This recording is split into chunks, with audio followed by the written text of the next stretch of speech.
Saidiya Hartman has been praised as one of our most brilliant contemporary thinkers in the New York Times Book Review, and a lodestar for a generation of students, and increasingly for politically engaged people outside the Academy and the New Yorker.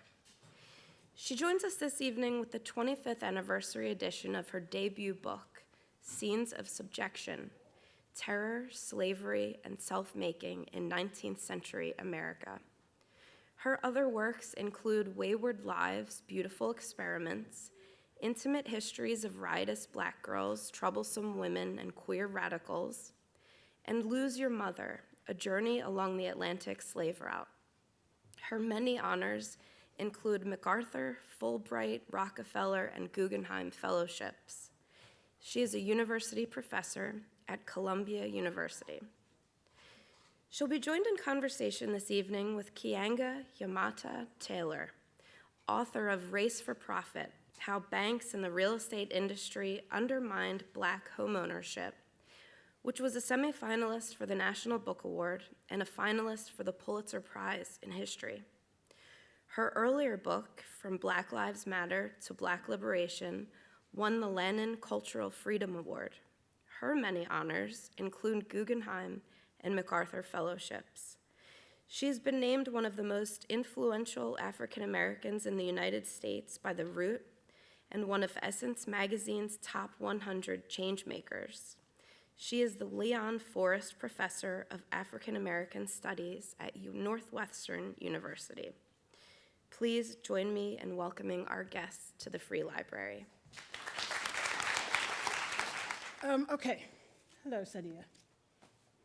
Hello. Congratulations on the new book. Is this good? Yeah. Okay. Great. Good. Okay.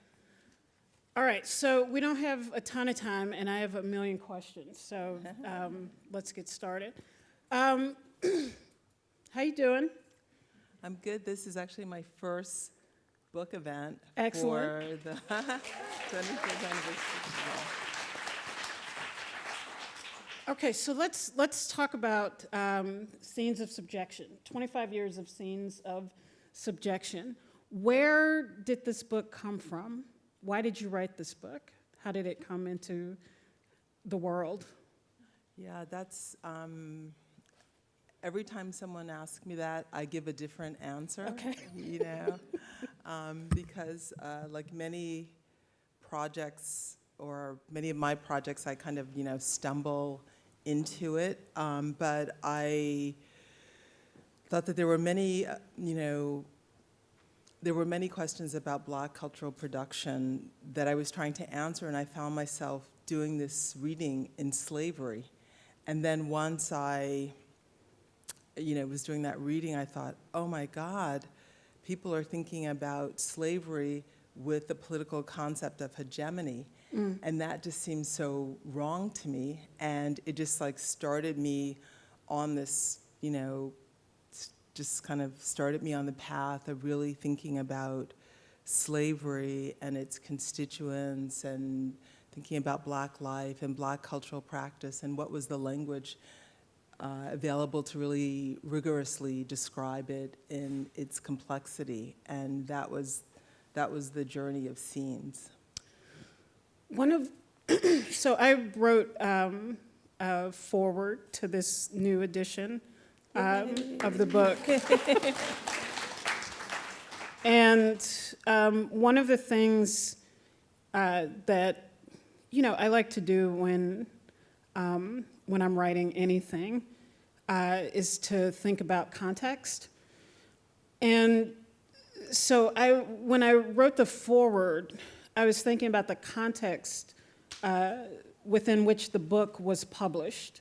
So there's the topic of slavery itself, and then there is the time in which the book is produced. And so, I was thinking about this period of the late 1990s, and it's a few years after the LA Rebellion, but maybe even more importantly, it is, so there's the Los Angeles uprising in 1992. Then there is the passage of the crime bill, which, you know, is seen as the signature moment, and the full tilt into mass incarceration in the United States. But then in the late 1990s, there's almost what I would describe as an absurd discussion about slavery that emerges, where Bill Clinton is going to Africa, and the issue of whether he should apologize about the institution of slavery in the United States then provokes this this ill-conceived idea of a quote-unquote conversation about race. That was what the initiative was called. And so one of the questions I had was any of this, were you thinking about any of these issues in terms of the contemporary conversation about slavery when you decide to take up this issue with the book? Yeah, I mean, I think what's interesting is that, you know, at that time, and even in the book, even though it's, you know, technically beyond the period, I mean, I think about the racialization of something like the welfare state and how the very inability to conceptualize social needs in this country has everything to do with slavery and the Black presence. And, you know, certainly Hannah Arendt addresses this, right? And for her, there's a way that she prefers the American Revolution to the French because the French is too concerned about social needs. And so for me, that is a kind of precedent to really thinking about Clinton's dismantling of the welfare state. Even when we think about the emergence of the welfare state, its benefits largely exclude Black people by excluding domestic and agricultural workers. So even when we're thinking about needs, it is totally racialized. I mean, there were a range of, you know, critical conversations about, you know, post-coloniality, how is it that we theorize race, and at this moment, you know, Black British cultural studies was really, really key. Gramsci was key, people like, you know, Said were key, and everyone thought, you know, what the heck does slavery have to do with that? So there were all of these critical conversations that I imagined myself a part of.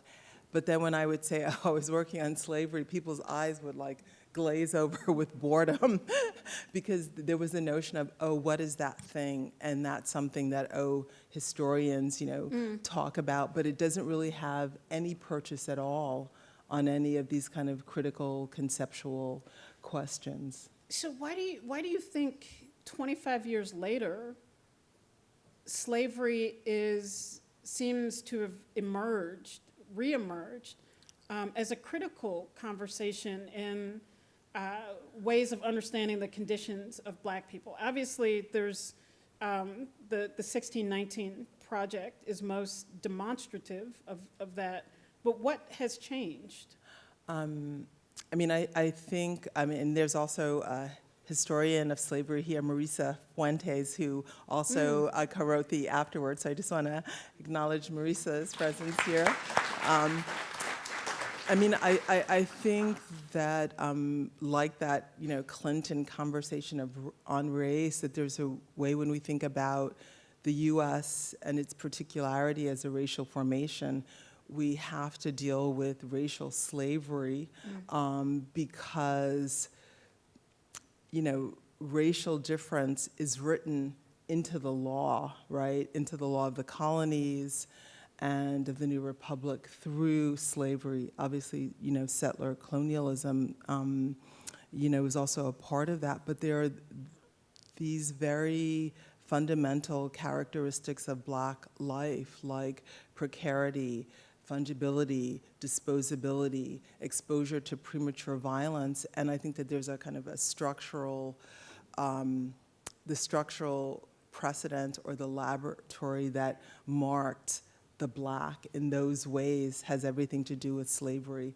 and colonialism. So how is it that we would understand racialization? How would we understand anti-Blackness without reference? I mean, I think that there was still a dominant language of prejudice or racism, largely a Marxist discourse on racism was just simply kind of an instrumental understanding of racism being an ideology that divided, the black and white working class. But that wasn't a structural account that failed to describe its materiality as a mode of power. And for me, really thinking about slavery and its particular constituents, I would say it's essential to understanding the character of racialization, or as we would say now, anti-Blackness. So we were talking earlier, and I was saying that one of the things that I have taken away from this book is that slavery is hard. And what I mean by that is I think there's a way that we oversimplify things in this country, and so that slavery becomes a part of the narrative arc of American progress, that it's usually talked about as from slavery to freedom, but that it becomes woven into a story about how great the United States is. And you hear, some particular conservatives who say, well, yes, there was slavery here, but we freed the slaves. And, that says something remarkable about the United States. And so I think the point that I was trying to make was that, one of the things that you talk about, especially in the first part of the book, is the need to get away from the kind of spectacle of slavery, the spectacular violence that is usually highlighted when we talk about slavery. There's the infamous picture of the man who is enslaved, whose back is almost destroyed by the whip. There is the emphasis on violence, the physical violence of slavery. And I wonder if you could talk some about why you think that the focus on the spectacle of violence against enslaved people has worked to distort our understanding of the institution of slavery itself? Mostly slavery was characterized as a paternal institution, right? As a peculiar institution, but the idea of it being a paternal institution, was a way of thinking about violence as exceptional, as a part of, no, slavery is a relationship of violence, right? It's structured by extreme domination, and I wanted to really, underscore that by looking at those scenes where violence was seemingly absent, right? And not looking to the extreme example. And I think I also wanted, again, to give a structural account. In some ways, the way many people were thinking about slavery is that it was totally disaggregated, as if slavery was a kind of, people would think about it from, one household or plantation to another, and it's like the way 19th century social reformers thought about the poor, right, in terms of their individual traits and characteristics, as opposed to thinking about, oh, there's capitalism as a structure, right, and part of the way it operates is it produces immiseration, and then they're the poor. So I wanted to think about the character of the institution not as, coincidental, or that these features happen to emerge, but what is it about how are the things we observed linked to the structural, character of slavery. And I think, one, there was this spectacular violence, but I think that there was a, in those scenes that I looked at, often they were about pleasure or enjoyment or identification, and saying that, oh, that wasn't because there was some, I pushed against kind of, culturalist arguments. That wasn't because there was a shared culture between, the enslaved and the master class, but part of what someone like, Patterson would describe as human parasitism, right? That the relationship of slavery is so predatory that basically every aspect of Black capacity was something to be utilized, could be exchanged, and was at the disposal of the slaveholder. So these, like, figurative capacities, someone, the fungibility, the plasticity of Blackness was produced as a result of the extreme domination of slavery, and that seemed to be a contribution, at least I hoped it would be a contribution towards understanding, not only just slavery, but something about racialization and the blackening of the free subject. Du Bois's famous formulation, who is the Black, who's the Negro, the person who's forced to ride in the Jim Crow car. So basically I was trying to think about all of those, forms of inhabitation, use, extraction that ultimately come to then produce the Black as the outcome of that process, and to understand it as, a dynamic social relationship rather than simply an identity. I think one of the powerful, maybe controversial parts of the book is this question about, it's framed around the issue of agency. And I think the way that this argument, I think, presents itself today is there is now a kind of, I actually wonder what you think about this idea that you can't talk about slaves, that we can only talk about enslaved people, that we shouldn't use the language of slave or slave owners, that those people are enslavers. And I wonder about this in relation to what you argue about the problematic use of the framing of agency when talking about slavery. And basically, part of what the argument is that the whole notion of agency, volition, willfulness, when discussing how enslaved people interact with the system of slavery, kind of imposes the language, the activity of free people onto enslaved people, and kind of undermines the notion of the total domination that you're talking about. And so it moves us away from an understanding of slavery as a mode of domination, and into something more reflective of the tensions that might exist in a free society.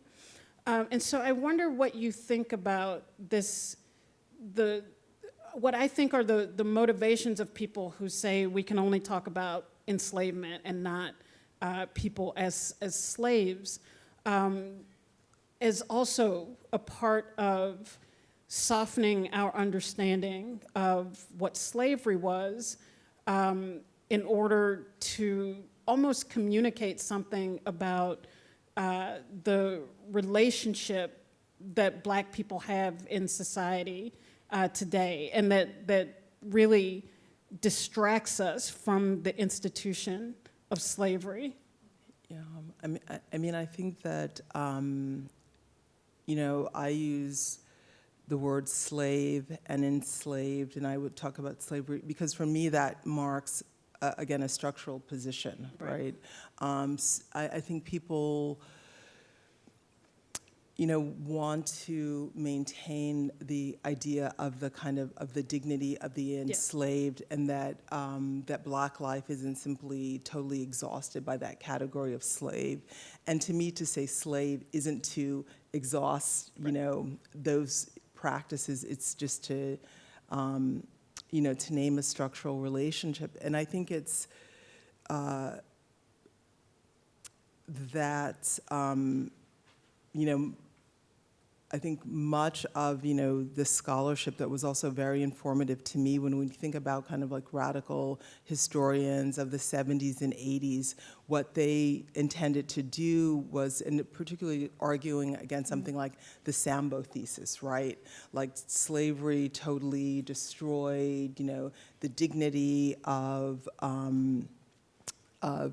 Black people, and et cetera, et cetera. I mean, I think that I would say that there was an irreparable violence of slavery, as, just as a fact that, and that doesn't, that is not to say that, quote unquote, Black people are lesser, or that we bear the mark of that irreparable violence. It's just to acknowledge the enormity of the violence that was part of the making of modernity. And it is irreparable. Right. I mean, and we're still living the damage of that making. And I think that, my vision, and this is what often gets me into trouble, is part 2 of scenes, because it's really like, okay, even to think about the extreme violence of slavery, to think about the way in which these notions of the subject or human ultimately, act to reproduce, the violence of slavery. I think that the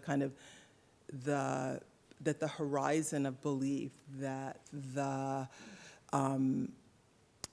negation of slavery doesn't reside in this language of, like, the liberal subject or the citizen. I think that's what people push against. And I think because I was not only reading, history, I was reading Marxist theory, I was reading political theory, I was reading post-colonial theory, so that we know that just in terms of the a Western humanist and liberal project emerges in the context of this, of slavery and coloniality. So it's not like it's not marked by that.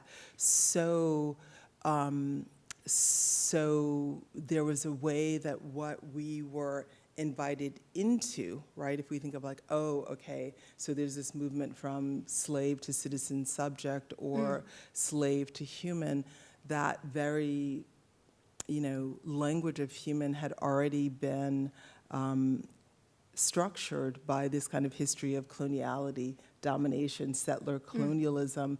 And so I think it was more about saying, like, oh, that ultimately that my conception of what abolition entails and would require is, cannot be met, is, radically insufficiently met by a liberal political imagination. Right. So I think that was really where,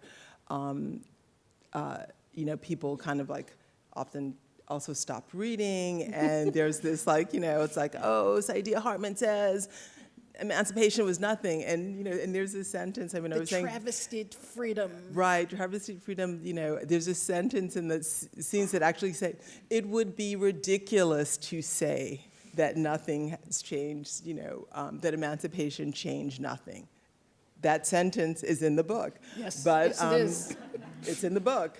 But really to think about, the way, a new racial order of white over black was produced in the aftermath of slavery's legal, abolition was what I was really, really thinking about, and just reading deeply in the kind of congressional debates where they're saying like, okay, the only notion of freedom we want to entertain is a negative one, not under constraint. Right.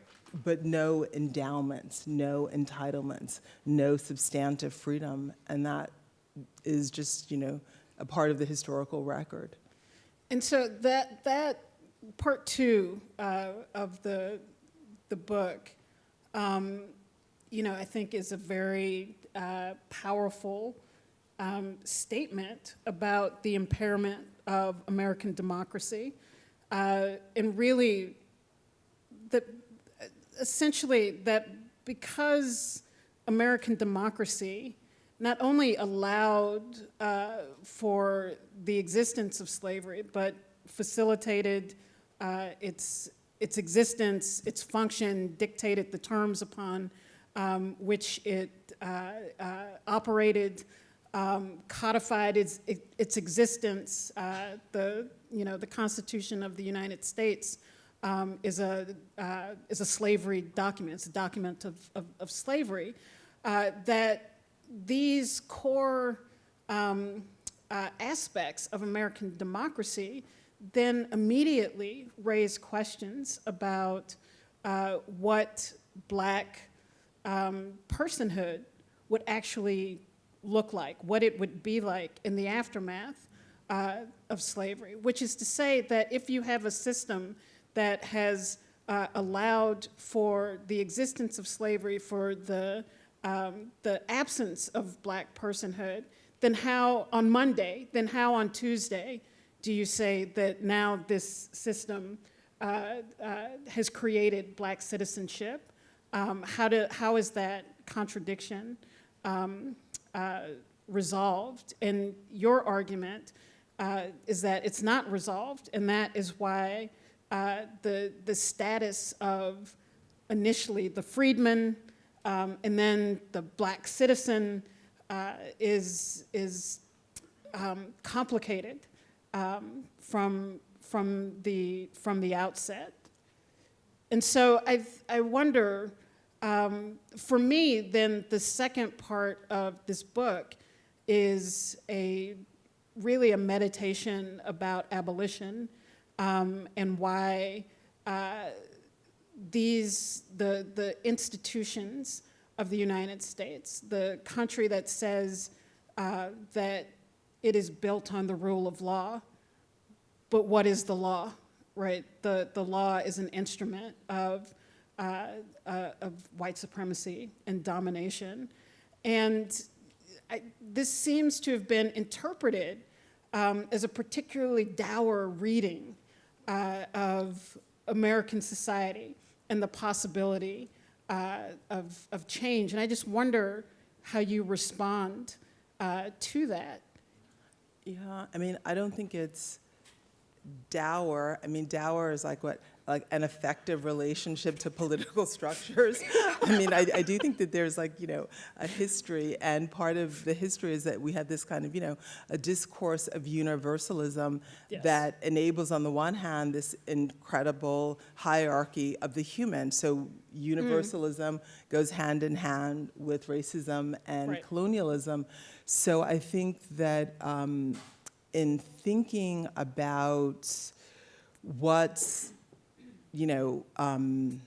abolition might be, it was looking at the limits and all of the kind of legal maneuverings to make notions like equality and liberty, to kind of empty them out, even in the liberal terms, mm-hmm. right? So it's not even okay, trying to expand them, but right. just through legal liberalisms to kind of make them have no content. I think that for what I realized in working through part two, so what would it actually then, what would be required to deliver something like a substantive freedom outside a view that wasn't naturalizing kind of capitalist relations, right? That wasn't naturalizing or taking for granted the contract as a vehicle for the exercise of freedom, but understanding that to be about coercion, understanding this ordering of human value so much. There would have to be this, radical transformation of values, right? And the system, the material, economic, as well as the symbolic and social production of values to create something like abolition. It's one thing to end a legal relationship of, slavery. It's another thing to kind of, disestablish the constituent elements, right? Black precarity, vulnerability to social violence, dishonor, all of those things, and and human standing. I mean, in Black Reconstruction, Du Bois talks about, every white person had the capacity, essentially exercise the power of police over Black folks. So we're talking about an order that is, fundamentally racialized, that is fundamentally a kind of a white over Black order, but that understands itself not explicitly as a, as a racial order, as a racist order, but as a liberal one, right? And there are these kind of variations, or there's, these kind of,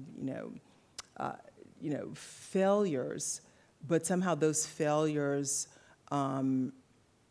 aren't judgment or don't speak to the terms of the larger structure. In scenes that was saying like, no, this has everything to do with the terms of what that larger structure is. So I think, and I said this to you earlier, that this is such a powerful rebuke of liberalism, because I think part of what you're getting at is really a question that has shaped Black political struggle over the course of the 20th century, which is the struggle for inclusion. And I think that you're raising a bigger question, that in the struggle against being excluded, we often turn away from what is it that we're asking to be included into, right? And so there's, I write about this in my book, From Black Lives Matter to Black Liberation, this moment between Harry Belafonte and Martin Luther King, where King says, I think that, and this is in 1967, that, our struggle has been righteous and we have done the right thing by opposing Jim Crow. But are we looking to be integrated into a burning house? And by that, he meant that getting the right to vote is important, and then you have these two political parties that you're left to vote for, right?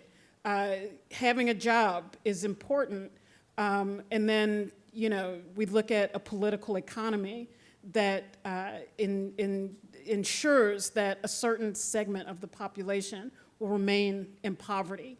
And so that there is something wrong with the capitalist order itself, and just simply trying to integrate ourselves into that and achieve equal rights into that is part of the problem. And I read part 2 as you raising this larger question, not just about the condition of anti-Blackness or the condition of enslavement and its aftermath, but the society itself, the larger society itself, the market, capitalism. These are key features of the problem of America itself, which is where the abolition, not just the abolition of slavery, but the abolition of the market, the abolition of these deformed social relations is also what must end. Yeah, I mean, certainly I agree, and that's what was so important for me about reading the testimony of former slaves, because certainly they make a kind of consistent critique of the limits of what possibilities, of, of the struggle to just get by, of one's only liberty being, forced to sign a contract, and these notions of, there was an imagination of freedom that was much more about collective rights, about forms of sustenance, right? Not being forced into the paradigm of wage labor. And we know, just like across the globe, an enormous amount of violence is required to send people to the marketplace to become wage laborers. No one chooses to become a wage laborer, right?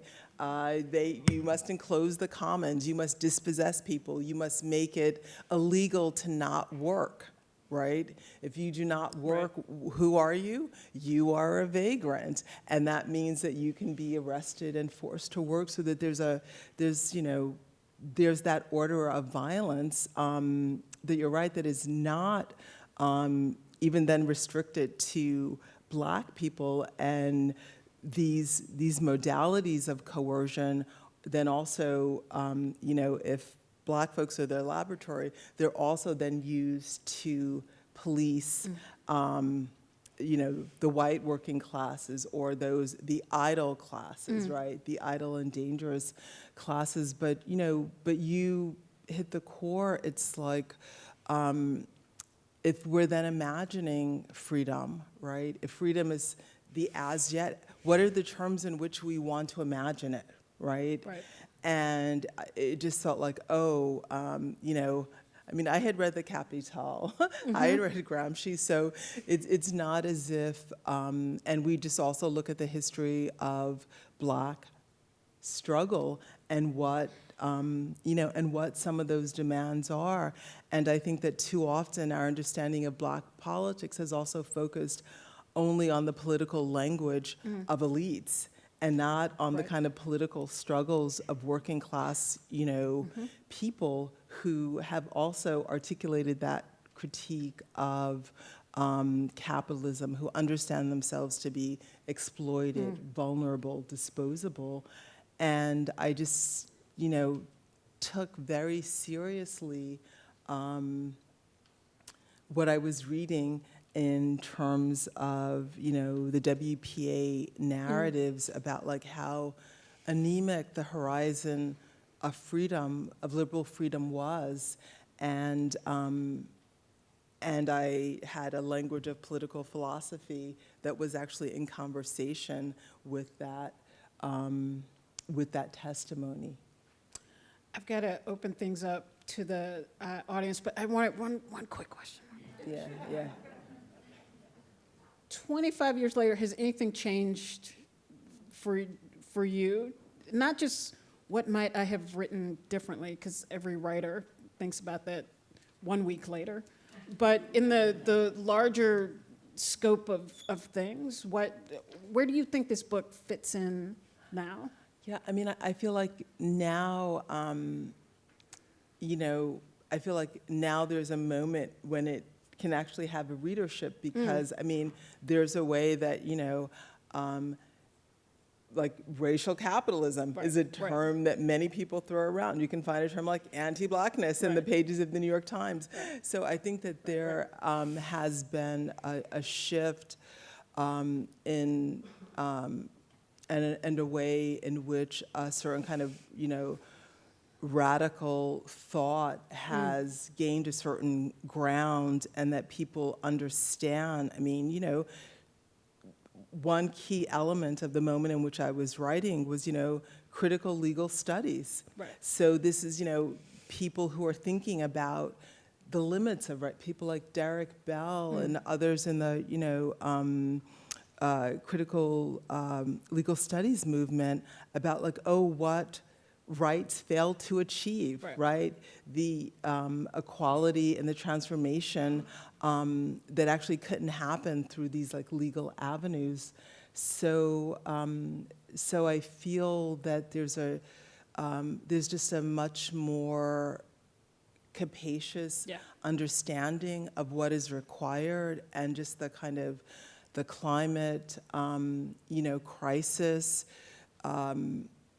has also helped I just think people understand the way that we inhabit the earth is utterly unsustainable, and that these histories of slavery and coloniality were part of the shift that enabled this kind of the Anthropocene, right? The plantation as the first, the largest economy of scale that emerges in the modern period. So I think people are making the connections between anti-Blackness and capitalist predation, militarism, and environmental degradation. The U.S. Army is the largest polluter in the globe. So that makes me feel really good, as well as people, exploring a modality of political practices and,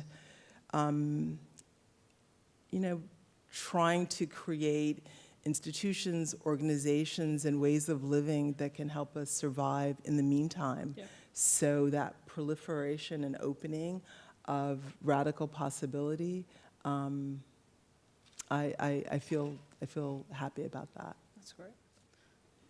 Hi, how are you? I loved the question about enslaved versus slaves, and I'm curious, 25 years later, how you're thinking about language that has emerged in those 25 years, what you embrace, what you reject in conversations, like what is the language that euphemizes the kind of points you're trying to make and dampens the structure of the critique that you have. I'm curious how you thought about that in the revamping of this piece or the updating of this piece, how you're thinking about some of the new language that has emerged in our cultural, in the cultural space. Yeah, that's a good, because slave, enslaved, Black, capital B or, small b. And I think that, I'm always interested in the minor and the labor of the negative. And so I use small b, and it's not because I'm really talking about a kind of a critical relationship to the norm, and what I feel is this kind of radical negative capacity of Blackness. And so for me, that underscores it. It's not that Black people aren't subjects. It's not if I'm in a collection and capital B is the norm that I oppose it, but those are the kind of stakes. I mean, I think that part of the project of liberal inclusion is that we're always being assimilated into the category of the subject, right? And I just feel that's a kind of distraction rather than that enabling something. I tried in doing the revisions to honor the positions that I staked out in scenes, so it wasn't, like a major, there are all these newer concepts that are afloat now, let me import them. I wanted to actually just revise in lesser ways, but there was one thing that was actually really interesting, and I feel like should I give it away or not?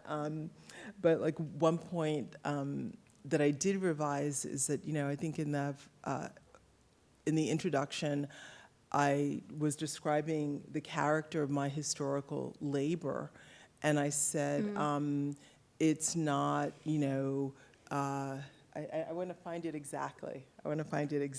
Because I think that there's certain things that changed and evolved. So if there was something, it was more like, is there something that I don't believe in anymore, right? And so and it was just basically, I should have. It was about the nature of the kind of radical counter-historical project that I feel like I'm a part of. And in the earlier scenes, I said, well, my labor isn't, it's not really that different from, and now I don't believe that. It's very different from that. So that was like a small revision, but that was more about me reflecting on the nature of my practice and my deepened understanding that, an infidelity to certain kinds of disciplinary norms is absolutely essential in the production of, imaginative and radical thought. So that was a moment that changed. I didn't incorporate all of these, really kind of rich discussions of anti-Blackness and its variants, and I use that word very sparingly, maybe 3 or 4 times in the text, because largely I was using the language of racialization and racial formation.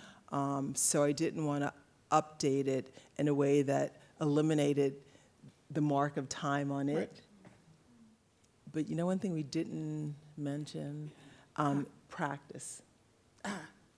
But so are there any, though, questions, comments, reflections? I wanted to hear you speak more a little bit about beauty and aesthetics in connection to this exploration of freedom.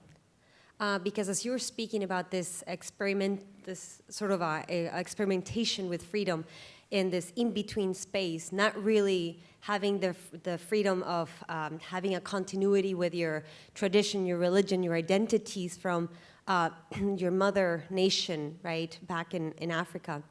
And so like this liminal space and not being able to be assimilated or received or not really wanting to be part of this burning house, I wanted to sort of hear more about this wayward methodology that you sort of present in finding beauty, the importance of aesthetics in history, in the historicizing, in the deracializing, the racialization of this concept of freedom. Yeah, and connecting and maybe also with the other racialization of Native Americans, for example, with land. No free land is good land. It has to be worked. It cannot be idle. So I just wanted you to hear more about that. And so do you want me to say something about, is there any waywardness in scenes, or just talk generally? I just gave you a bunch of words, yeah. No. I mean, beauty, I am interested in the methodology of waywardness, in finding beauty in a new way of being free in this in-between space where there is not really an answer, no really a destination, but just your body, yourself, and just like nature is, the body is, but what kind of identity can you find, and what role does beauty play here? Yeah, I mean, I think that there's something that's very, there's a strong resonance between scenes and Wayward Lives. I mean, in Wayward Lives, I talk about, thinking about the chorus as, as dancing inside the enclosure, right? And certainly in scenes, practice is really central, right? Practice is really critical, and with some of the notations that are in the book, and I think that one of the revisions, which actually goes to your question, is I do feel like that I tried to account for that conceptual amplification through the critical notations in the book. But I think that in attending to practice, I mean, that's the way, that's where I'm talking about what does it mean to not only to act in a way that's antagonistic to the order, but any way of inhabiting the body that would imagine it as, not property at all is fundamentally antagonistic to this, order which, can only understand the Black body as, as property, as material, as being generative of value. And I think that maybe possibility is more the word in scenes than quote unquote, beauty, but it is definitely thinking about, thinking about what kind of redress is even possible to conceive inside the context of the plantation order or social death, right? And I think that, it's not that there's there's the kind of the enormity of the apparatus of the structure that is against the enslaved. And that's not simply, the individual slave owner. That's the U.S. state as a project, right? That's supporting slavery as an institution, right? That's making, and then after the passage of the Fugitive Slave Act, where the whole country is signing on board to the slave-holding project. So there are all of these, fugitive practices. There are all of these, Black cultural and imaginative and spiritual practices that are utterly antagonistic to the order and thinking beyond it and exceeding it. But it's, it's a scalar distinction between power, between. And you distinguish between agency and practice? I do, because agency is, it's very much, connected, I think, with certain notions of the individual, of the will, a certain kind of like endowment of the subject, whereas practice, I'm thinking about in terms of the non-autonomy of the field of action. Right. So what do you make happen, or how do you do when there's no space or territory that's your own, but that you're creating and transforming relations in the moment? So another small, elaboration along those lines was thinking about something like redress. And now it's like redress, and I have this double colon that says, how the broken body moves. So what does it mean to think fundamentally about something that's broken, something that's an implement, but something that also moves, something that's arrested, but something that moves? So that's how I would answer your question. Yeah, thank you for writing these books. And to me, I have read Venus in Two Acts and Wayward Lives, and now I'm going to read this. And to me, as someone who's trained as a historian, these books are really liberating experiences of reading. Now, my question is, when I was reading these books, and also when I was reading your book, Professor Fuentes, I felt that Dispossessed Lives, I felt that there are moments actually where we transcend history writing, literary writing, and almost get into some sort of spiritual writing, right? Where we are spiritually able to understand the speech of these Black bodies who were killed and were subjected to violence and so on and so forth. And I was wondering if this was really a spiritual experience for you as much as it was a spiritual experience for me as a reader of your books, and how do you deal with those spiritual experiences other than just writing them down, like how do you write them down, because to me it's incredibly difficult to have these sort of like spiritual experiences and at the same time to be able to like grammatically capture them in a language, right?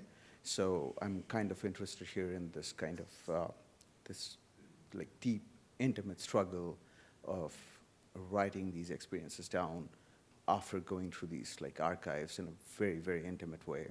Yeah. Yeah, that's an important question. I mean, I think that, I think maybe I would call it a kind of communion or relation, and really, what does it mean to be when I'm at my desk, but I'm in a room with others, right? And how do I find my way to, like a figure like Suki, who emerges in the testimony of another formerly enslaved person, right? And then that's about, I guess, I don't think that there's really, in terms of like the practice of writing, that great a difference between how a novelist or a playwright or a historian builds character. And partly that's about like, oh, you're listening to language, right? How does someone speak? What are they saying? What are they withholding? To think about embodiments, you know, and something like Lose Your Mother with, you know, the young woman who's murdered on the slave ship, really just thinking about physically, just simply not what's happening to her, but what's happening when you're inhabiting that body, when your body is suspended or turned upside down. You know, one of the things I really appreciate about Dispossessed Lives, Marisa Fuentes' book, is that often, you know, she's working with, you know, testimony, you know, from, you know, those kind of British parliamentary debates. But what does it mean to kind of just like change, you know, the perspective from her to she, right? And what that she opens up. I mean, it's a radical shift in your relationship to the person and the experience that's being described. Nothing, you know, none of the facts are made up, but how you're looking at the scene and where you're standing, how you're watching, how you're witnessing, that radically changes. And I think that it's, that's both about, you know, an ethical or spiritual relation. It's about an imaginative relationship, and it's about, you know, at the end of the introduction of scenes, I have, you know, that famous Walter Benjamin quote, you know. But I really believe that, right? Like there's this way about what does it mean, what's required to attend to the lives of the dead, and feeling myself to be coeval with the dead, right? And the kind of the ethical responsibilities that are entailed in attending to other lives. So, Thanks so much, everyone.